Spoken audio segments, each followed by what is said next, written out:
Change is inevitable. Everyone shifts. Welcome to a conversation about currently changing human behaviors and how we can either get ahead or fall behind. Hosted by Rick Shaughnessy and Charlie Witkowski, founders of Timecraft. Timecraft helps brands do the right thing today, so they're prepared for tomorrow. Take it away, fellow humans.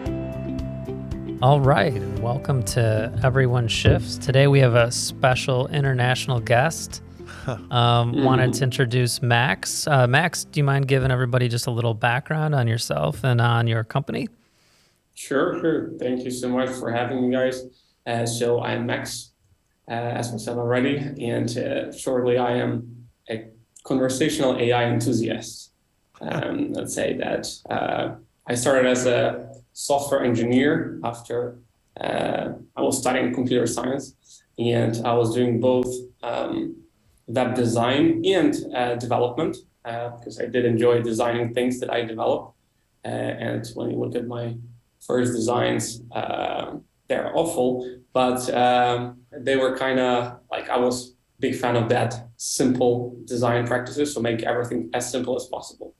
And eventually, somehow, 6 years ago, I started a company that is conversational AI or chatbot development company. So we now, it's called BotsCrew, and we help companies around the world to build better communication with their customers at scale by having that nice 24/7 chat or voice personal experience with chatbots, working with different sectors, different types of companies, and solving actually different problems with chatbots, which sometimes is a surprise for many people what chatbots can actually do. So really excited about this podcast, guys. And again, thanks for having me. Yeah, of course. I think, could you expand? So it's been an interesting, couple months for conversational AI, more than in recent memory, right? With all the different kind of innovations. Can you talk a little bit about where you started with chatbots, and even in the name of your company, you've got BotsCrew, right? Till conversational AI to now there's generative AI, and how that's changed how you approach things or the perception of what a chatbot can do and that term itself. I'd just love for you to just expand on that cross section of everything because our hypothesis is that, the chatbot, the idea, that term has a little baggage attached to it, from customer service and things like that. Yeah, definitely. And you're right. I think this is what many people think about when they hear about chatbots as such, automation of customer service, and that's it. I think that's a good question indeed. I'd say that we started from building indeed more of the simple chatbots that are button-based, rule-based. And this is what we kind of call a typical chatbot. That is not that they cannot keep context that much. They cannot maybe understand voice and kind of understand big chunks of text. You give this thing some commands, it should be able to understand. You give some kind of conversational tree, if you will, kind of decision tree, and you have that chat interface, chat experience with a chatbot. And then conversational AI, as I see it, is something that we use in order to make this chatbot much more intuitive and much more like a conversation rather than click here and get this. So it can use natural language processing to understand questions that are being asked in different variations. Right, so you don't have to particularly go with this certain flow. You can actually switch the context. You can break it. You can go from one part of the conversation to another. Right. We can analyze big data sets of your current knowledge bases or anything like that. And this conversational AI would be able to find answers within this data set that you didn't specifically kind of created for it. So it will automatically create those responses, which is actually what generative AI is doing too. So it's kind of, and I think that, as you mentioned, Charlie, this GPT-3 or Chat GPT, which now made a big hype, I don't know how to call it, but a lot of interest around it, even though the GPT-3 was announced in 2020. Now it's just another kind of it. And they made a nice chatbot that you can use using that technology. But anyways, it now can do so many things, like creating like random articles or summarize articles that you view for them, again, ask questions regarding this specific data set, or even you can say, explain me what is conversational AI if I am a 5-year-old. Right. And it will do that. So it can do much more than just a chatbot. So as you were just referencing, that kind of technology has been around for a while, but it's got a lot of hype in the last couple months. Does that change or affect like how I know from working with you in the past on projects, there's been like Google natural language processing has been part of what you're doing. Does the Chat GPT like change how you approach things? Is it just kind of another tool you can use? Like some people, there's articles, it's like, to your point, there was a great one of like, it was like a grade school teacher who was supposed to identify whether a kid, a fifth grader wrote this article or whether it was Chat GPT. You know, there's a lot of those kind of sensational articles, which are fun to get public attention. But for you, is this really disruptive, iterative, or what does it really mean? I'd say it is quite disruptive for us. Okay. But in a sense that we can use it for certain problems that we can solve. So it's not that we have to scratch everything that we did in the past and like kind of start from the beginning. It's just another thing that we now can use in order to speed up the process of conversational AI development, and as well as make it kind of cheaper and more advanced. So that's in general what that means for us. So you've got your own stack of your own, software essentially. And then this is another thing that can slot into it that'll power maybe even certain areas. Like you're saying, there's decision tree, there's NLP, then there's some chat. Like you kind of figure out that recipe on the backside depending on the client challenge. Exactly. So like, again, when you think about it, you just have to understand the problem that you're solving with this conversational interface. And do we have some fit for this generative AI or not? All right. And if you think, for example, customer service. So the difference, I would say, of having what we used before and what we use now is like, imagine that we are hiring a new customer service agent, which will be eventually the chatbot for the company that sells refrigerators, whatever. Right. So the old way of building chatbots without that GPT-3 would be this new customer service agent is a person that never had experience with customer service, doesn't have any education at all, not even higher education. So we would just show him or her or it, I don't know, the kind of set of questions and synonyms to the questions, right? Other ways these questions can be asked, and the answer that it should look for when it sees one of these questions, right? And that's it. For everything else, it will say, sorry, didn't get that, or like talk to our customer service team. Now with this GPT-3, what changes is that you already hire really smart, highly educated person who worked at different companies before. He knows, or it again, or she knows much more than we do in general, so we can answer any questions. All you need to do is say, all right, here at our company, refrigerators.com, we answer the questions about order status like this. So we don't answer it like you used to do before. We answer it like this. We look information at these tools, and that's how you get to the answer. And you don't have to even give that GPT-3 any synonyms of how people ask questions about order status, because it already knows that. Like it's a common sense for us, right? We know how people can ask about these questions. So that's kind of the key difference for the sectors like customer service automation.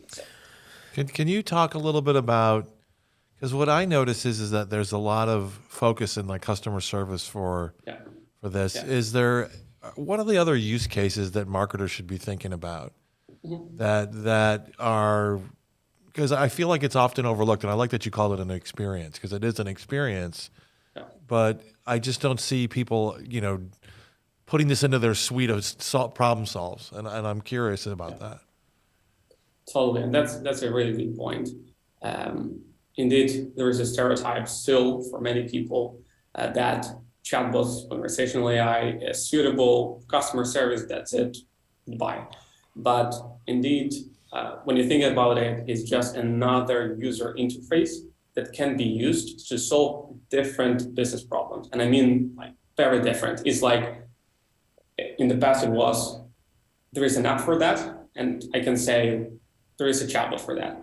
Could there be a future where like chat becomes the default way of operating? Like like this is a overly simplified version, but instead of Google, you go to, an AI and you start asking questions. There, right. Because they're saying one thing that's interesting about it is also it increases our ability to do research and get the right information. Yeah. Right now in a search engine, to your point around this friction, you have to search, go through all these articles manually, hope you're finding the thing. And everyone knows Google only crawls a certain amount of, the internet, and there's all this stuff that you're not able to access. Do you see something like ChatGPT or anything else like that eventually becoming more of the default way we experience digital world? Because it is the default way we've, as a species, always worked, right? Like it's actually a lot more familiar to do it that way when it works than remember the old days where you'd have a grandparent, you're like, this is what the mouse does. And, you had to learn a whole different artificial interface, but now we're kind of going, I'm just curious how powerful or how big this could get. Yeah. And that's exactly kind of how we were thinking about it when we started the company. Oh, no kidding. Yeah. You wanted to replace Google? We're going to take down Google. No small plans from Max. There we go. Not necessarily. Rather going to change the way we communicate with computers. To what you mentioned, Charlie, right? That's a great way to think about it, right? Yeah.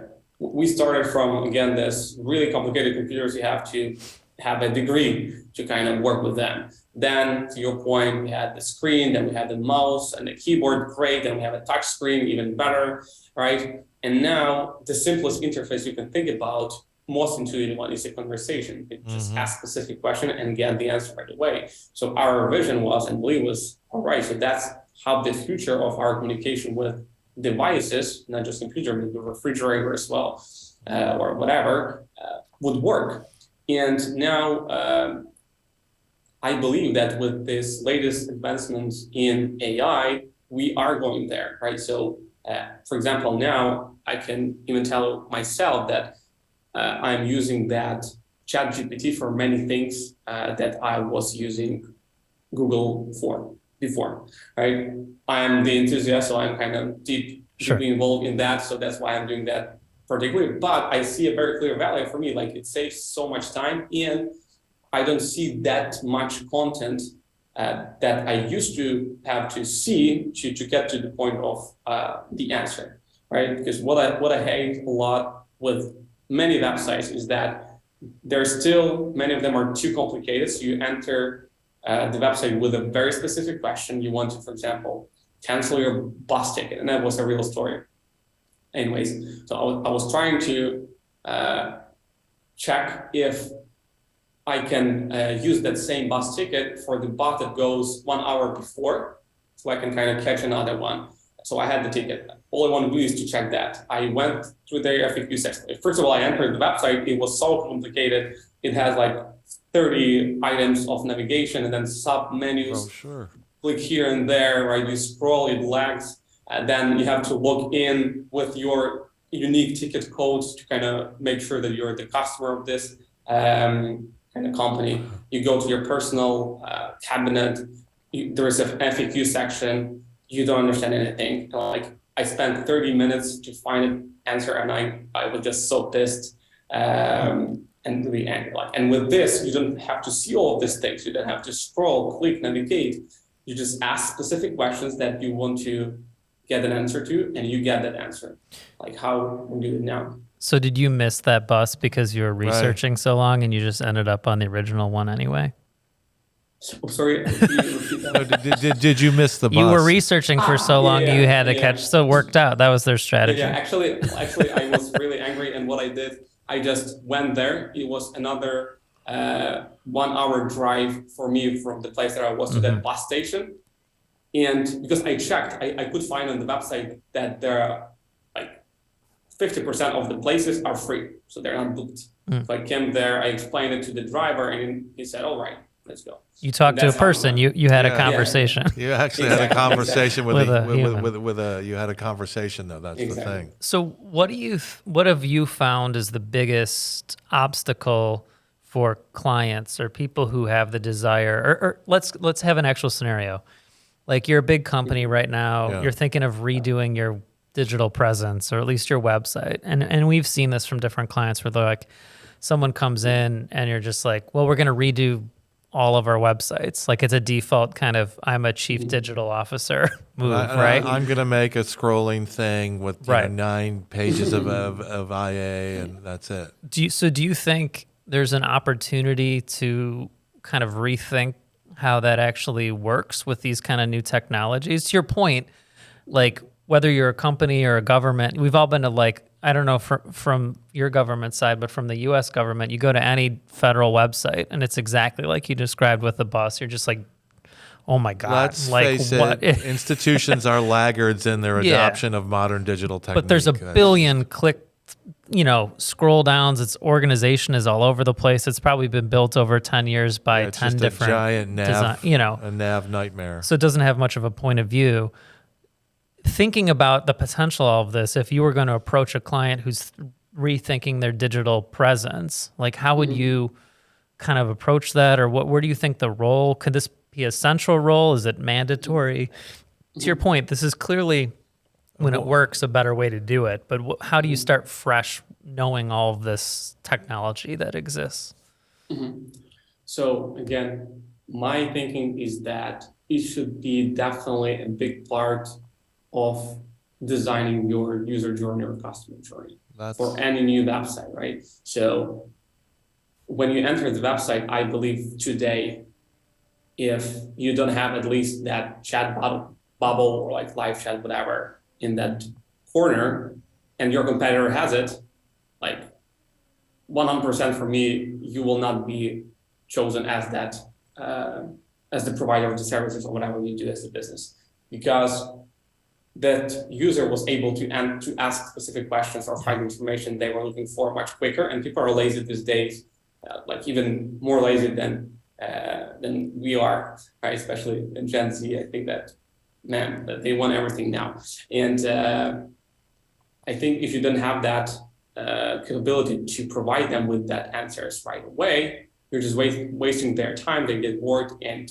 they go to your competitor. So I believe that it should be definitely one of the top priorities for any person that wants to recreate the website, make a new website, whatever. At some point, actually, we as the business, we want to try this very new approach where we want to change our first page of the website completely to just a chat interface, right? So yeah, that's what we're getting at. Do you have clients who are interested in that? Do you have an offering? Or I guess another way is like, I love that idea. So but does do I. it terrify traditional design? Like when you bring that to a client, obviously it depends on the client's appetite for doing things differently, but like, is that a revolutionary idea to people? Like, well, how will they know how to navigate it? Like, is it, how does that kind of feel? Because that makes sense to me, but like, how does that usually go over when you're talking to clients? We've all been asked to look at first at a navigational bar, then a top right corner hamburger, then now just to talk or just to type in a question. I mean, it makes total sense to us, but I just don't know if some of our clients will ever understand that. Most of our customers are these bigger enterprises. They're quite skeptical, let's say, at this point. They're not scared, but maybe, I'll say, not ready for it, let's say. So the thing that worked for some of our customers, and we did that with some of our customers, were typically more of the startup type of businesses. For example, we had a case of creating first in the world law firm without lawyers.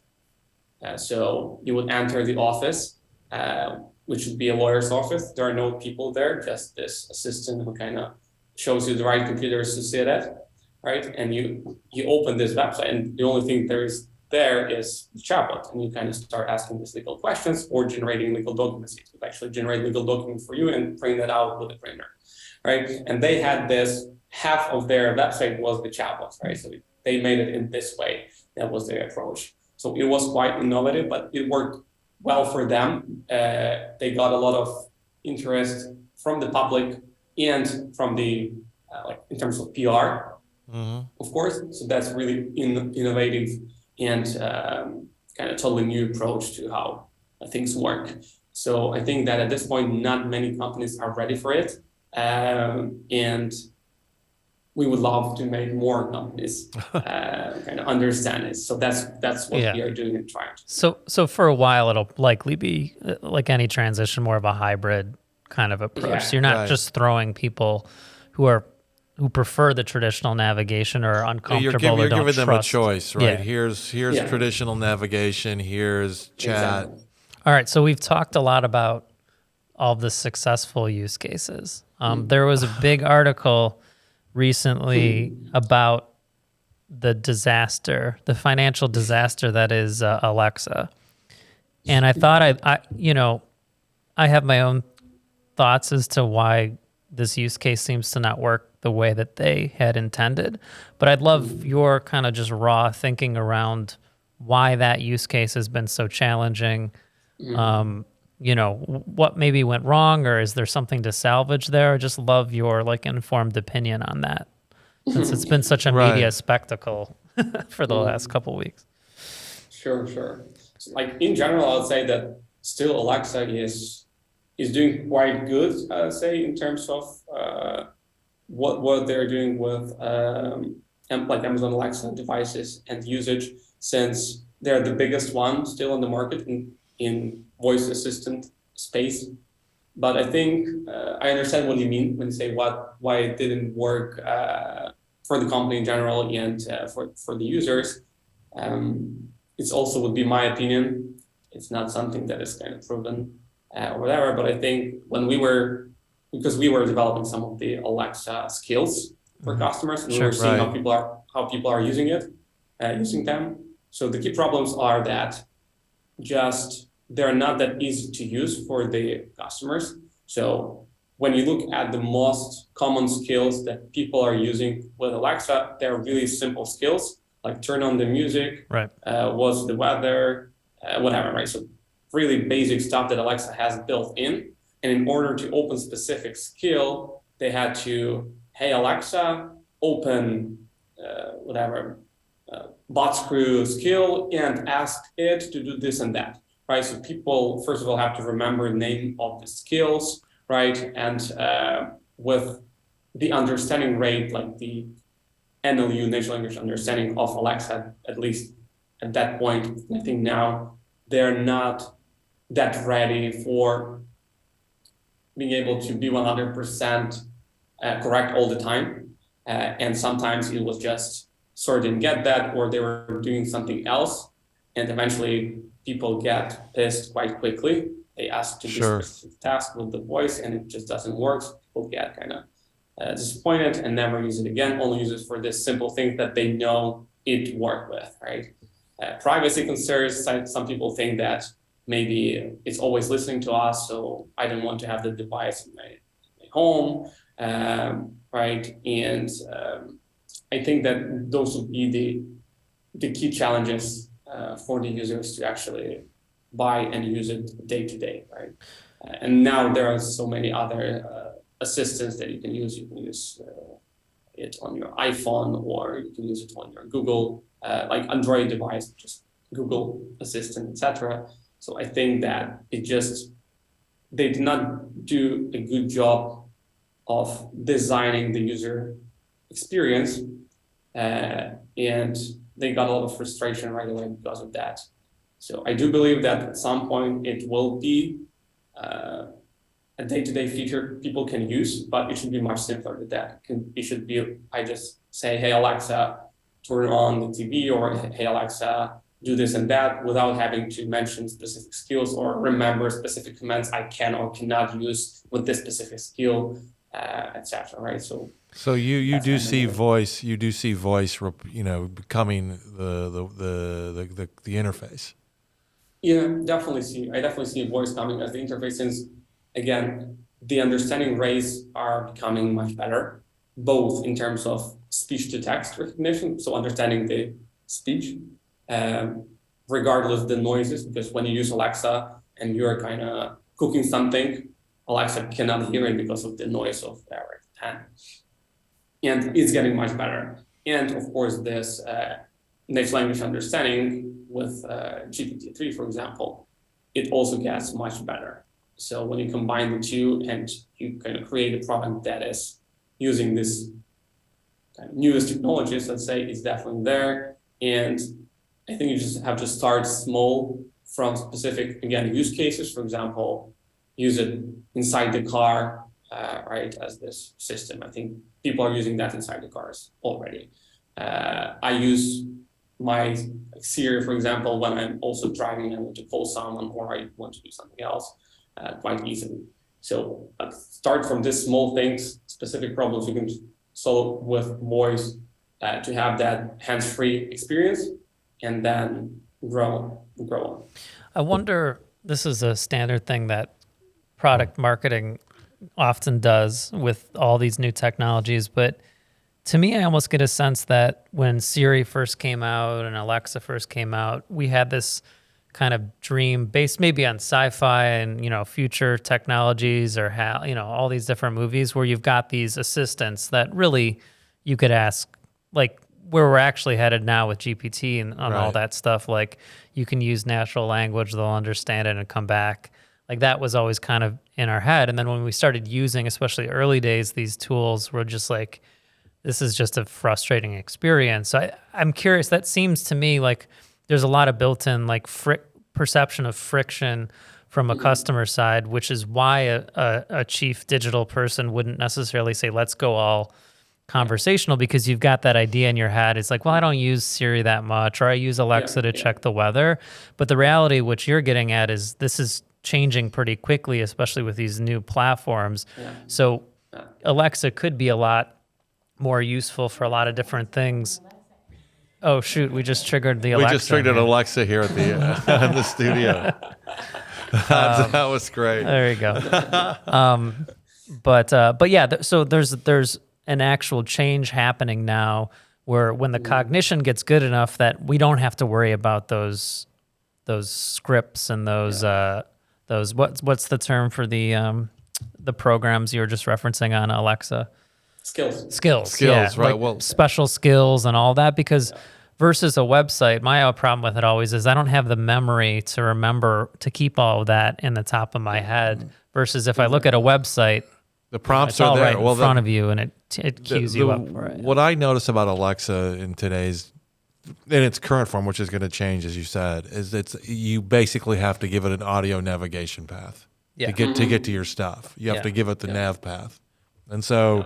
You're right. Without a visual prompt, you're not going to do it. But I would also say, until it becomes more like right now, people have gotten into weather, like you said, Max. There's some rituals that they do every day that they've replaced with Alexa. Until you find other places where there can be ritual that you can replace it with, that's just a tougher call for it. It's going to take some time. Do you think?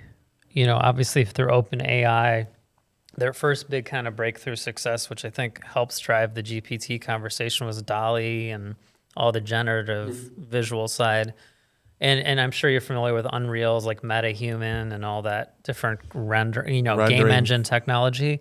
Do you feel like there'll be any sort of, right now it's mostly kind of interface based, there's not a literal face behind it. Do you think, how will this change, or do you guys see any path or working on any sort of like avatar based or, the visual side of it as well as just the functional, the conversational side? Definitely. So I think that first thing that we have to solve in order to make this whole conversational experience work is to make sure we are good with chat specifically, right? So if we handle chat well, if we understand the context, if we answer questions correctly, if people understand how to use it, right, and they are willing to use it, they trust chatbots. They don't think that this is just this is a chatbot, I will go directly to customer service or there, right? So that's the first step I think we have to solve kind of within our industry in order for them to move to voice and as well as use more of that kind of visual representation. But I would say now, today, we are using some sort of visual representation of our conversational AI projects in order to increase that like trust as well as engagement, right? So not necessarily it is very complicated animations whatsoever, but even simpler representation that kind of shows the end user a bit better of what type of person or what type of chatbot this is. Humanizing.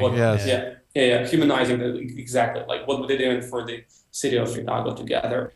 I think that, just bring that totally new experience and emotion to the conversation that then will kind of lead the user to much better experience, since kind of not just I see this robotic answers, but it actually has its own humor, tone of voice, and feel, right? So it's kind of different.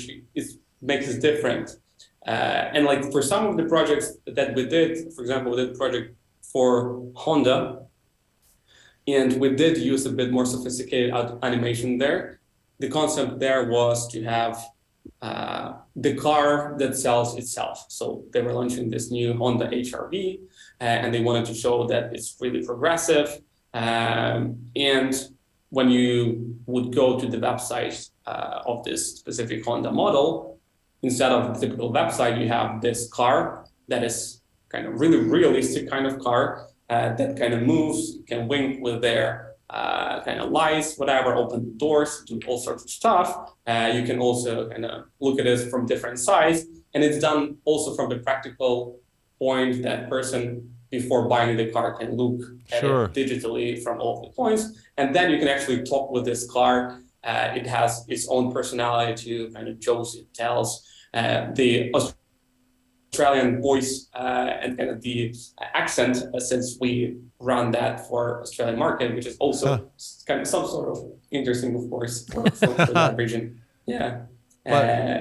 So I think, yes, you can bring that totally different emotion to the conversation by using visuals as well as the tone of voice that you use. Or what's kind of the state of, I know this is kind of the next level stuff, but like detecting emotion and things like that. Is there anything going, like when it's kind of reading between the lines, is there any progress on that front as far as tone and things, picking it up from the user side? Actually, yeah. So like we even have projects where we specifically use that.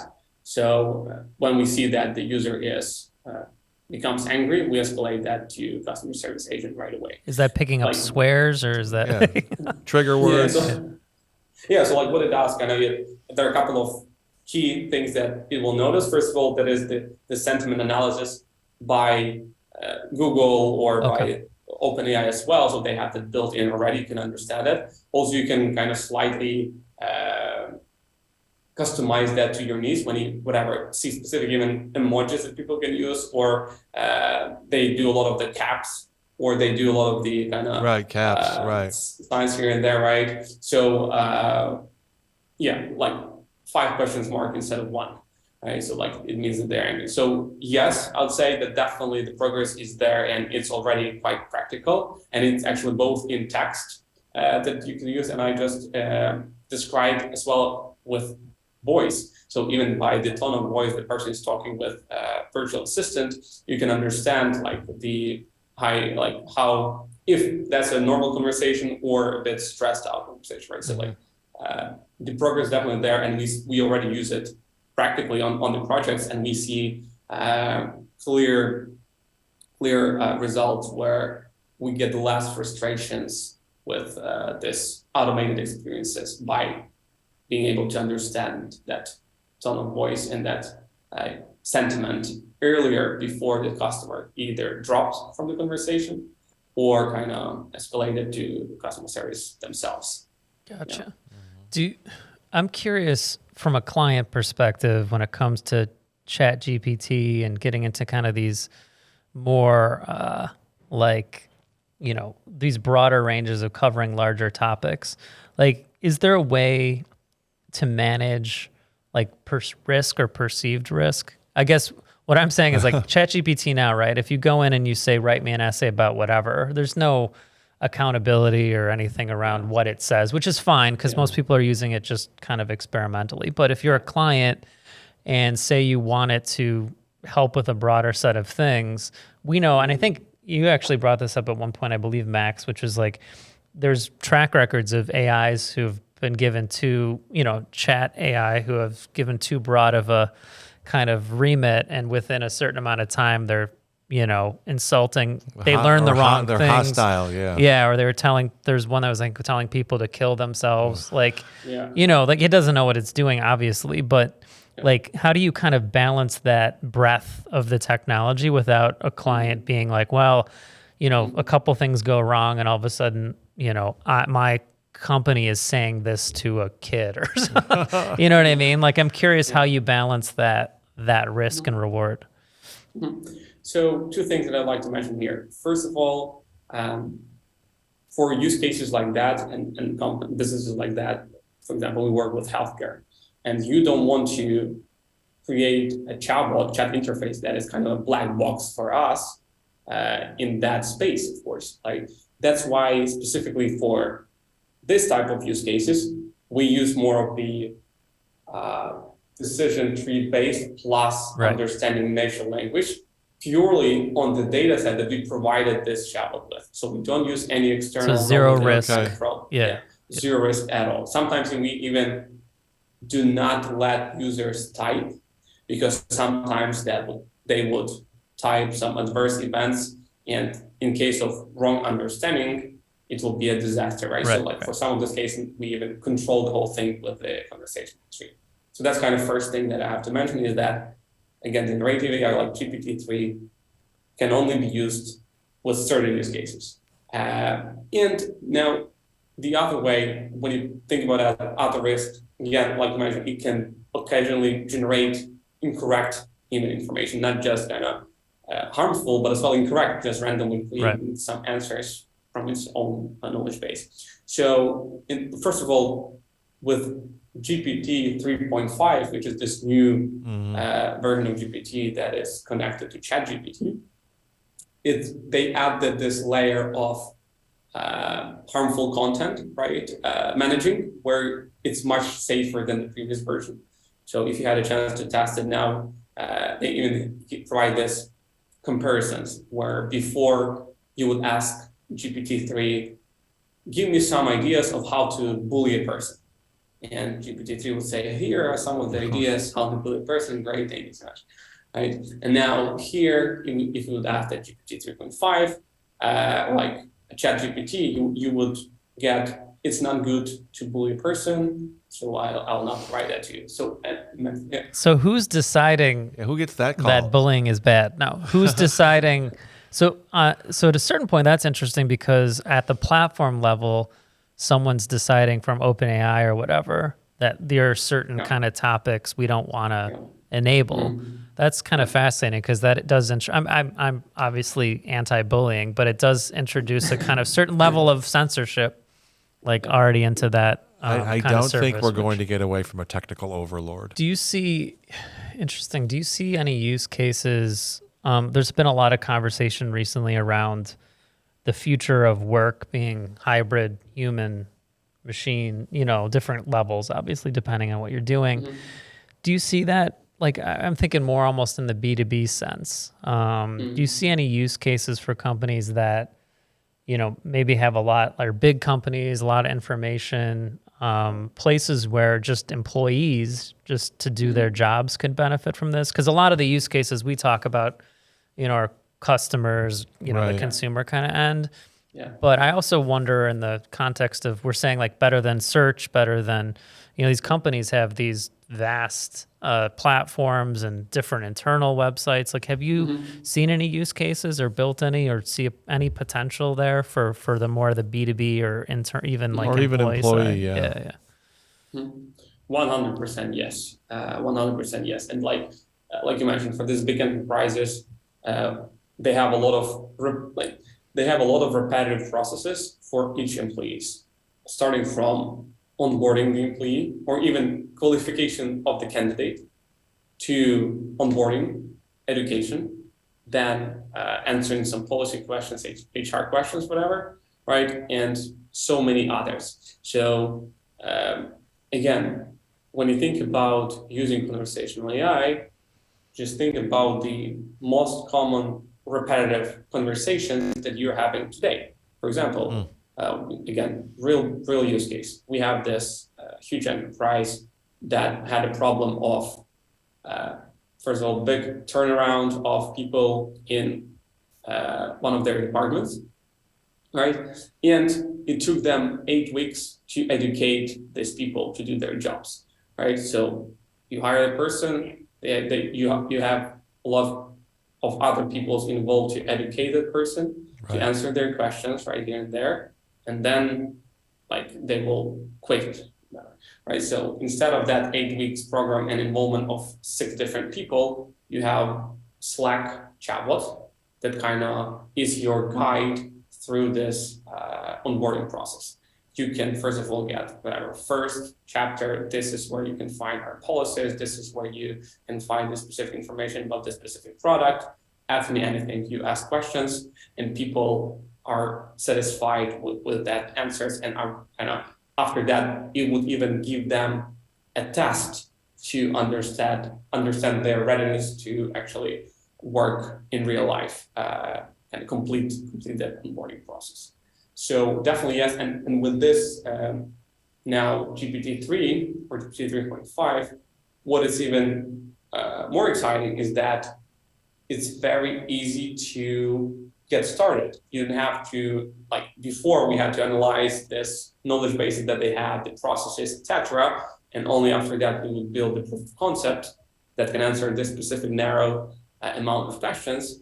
Now with ability to analyze a big data sets of text in the knowledge bases, internal, like intranets of the companies, you can just plug that in relatively quickly, and this thing will be able to provide you with the direct answer right away, and even provide you with the link to that source of information just in case, right, at the beginning to check that. And then, of course, you would improve that over time.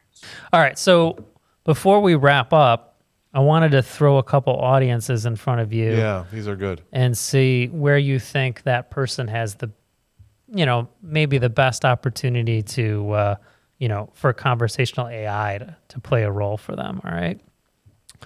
All right. So number 1, a blue collar millennial mom named Dottie.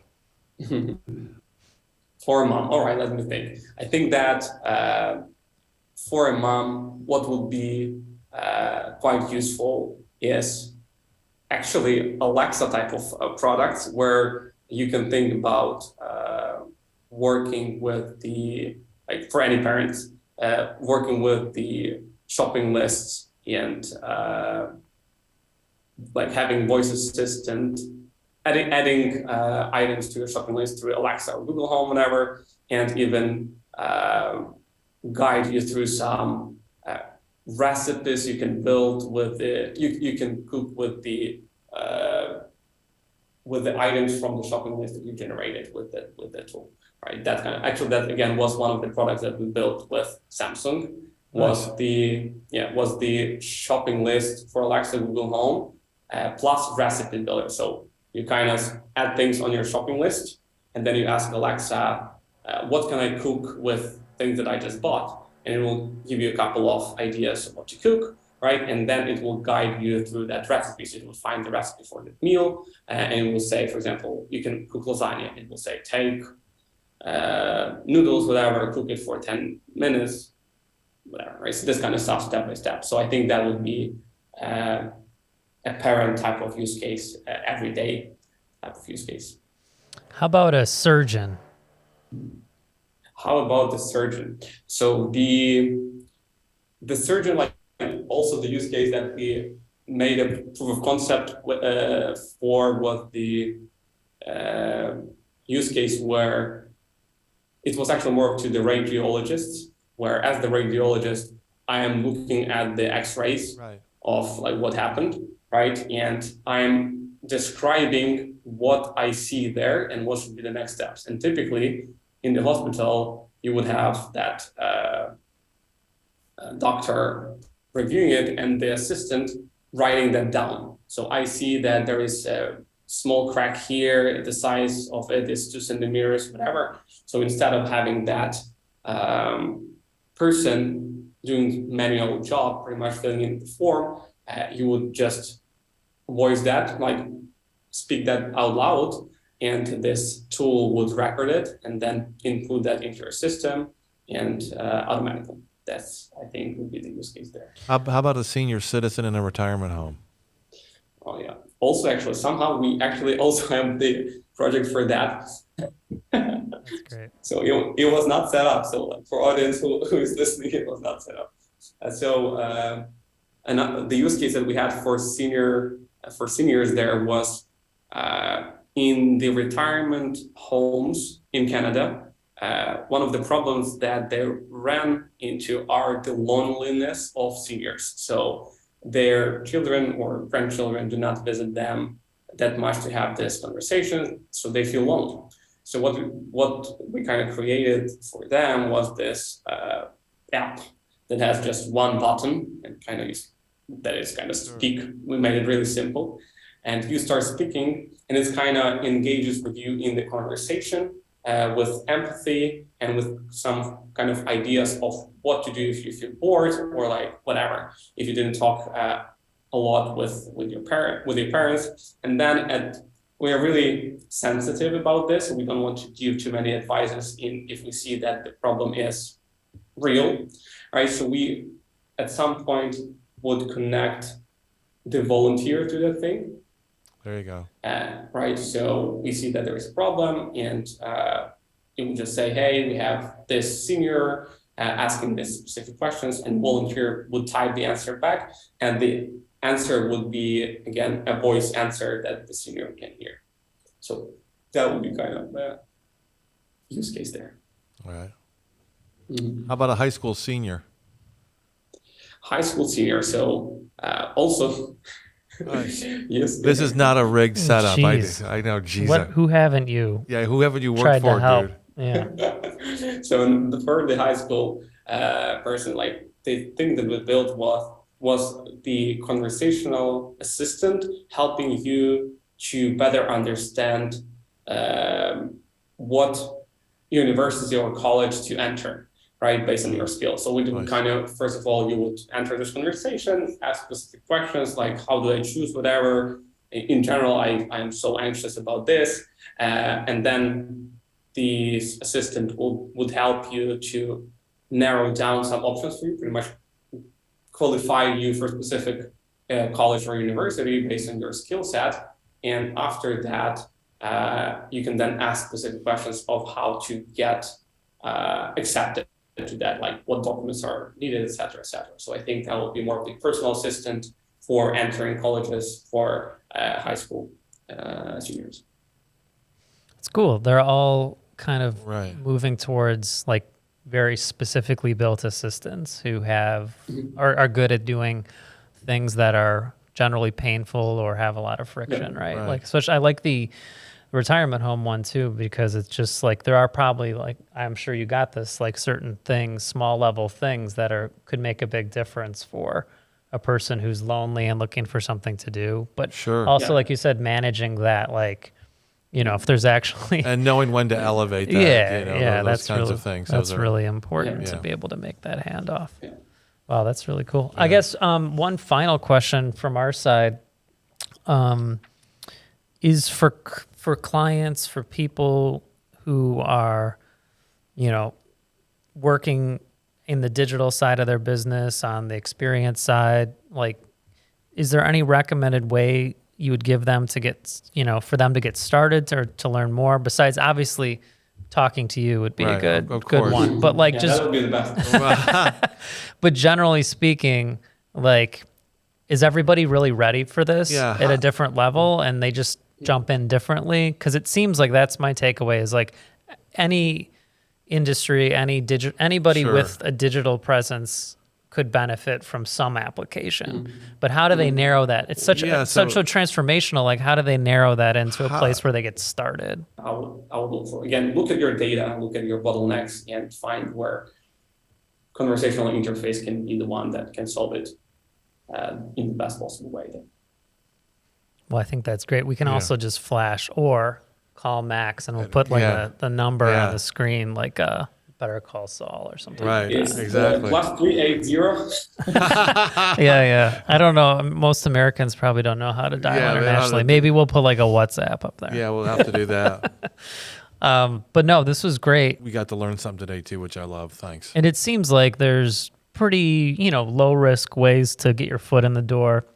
Start figuring out for any company, here's a place we can start optimizing around, and then kind of build it out from there.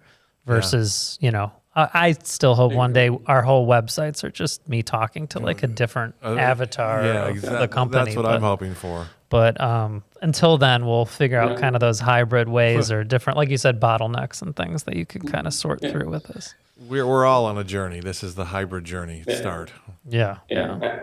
Thank you so much for being on and for all the insights. And we'll post we'll post a little more background and links to BotsCrew and everything, so they can see all the cool work. You guys redid your website not long ago, right? I think so. It was a while ago, but we will redo it again with what I told you guys. So with the first screen, just chat interface, and I love that. Super cool. All right. All right. Well, enjoy your evening. Yes. Good night, Max. Be safe. Yeah. All right. Thank you so much, guys. Take care. Great pleasure to talk to you.